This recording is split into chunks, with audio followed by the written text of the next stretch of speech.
If you're trying to create a more passive and stable release with a golf club, take a look at this drill that I've got for you.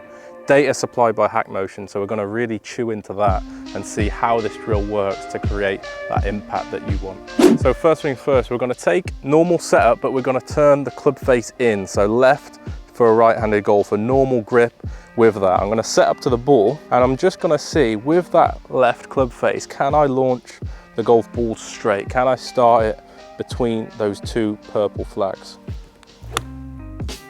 See, that one was pretty nice and it come out to the right. How did I create that right launching shot with a club face that was so close? Let's have a look at the data. So to break down the wrist really quickly in this example, we've got extension and flexion. So if this is 0, lead wrist and lead forearm, anything past to the left is extension, anything behind that is flexion, so positive and minus.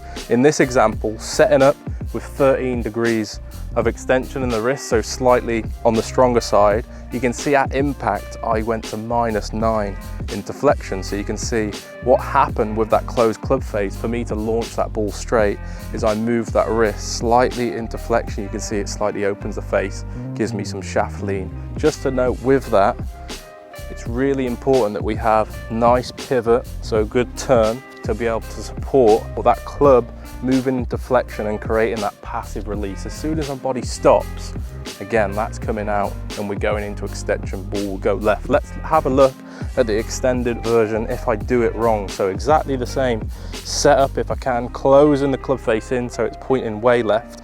And I'm just going to show you what happens if I don't move like that, if I just let the hands overtake. So you can see that's absolutely out of the park, way left. So let's have a look at the data in that again, see what went wrong. So setup very similar, 17 degrees, extension, little bit of a strong grip, that's just my preference, but you can see now at impact I delivered into +3 into flexion. So you can see that club face without that body pivot, without that stable release, the ball is going to launch left. So the wrist is controlling the club face, going to dictate where that ball starts. So a lot of the time what I see is golfers, when they get the club face stronger, as long as they can manage the pivot, sometimes we see really good examples of the pivot increasing and the body turning more with the club face strong. These wrists in the golf swing so important. Use that drill so good to create that stable, passive release with a golf club.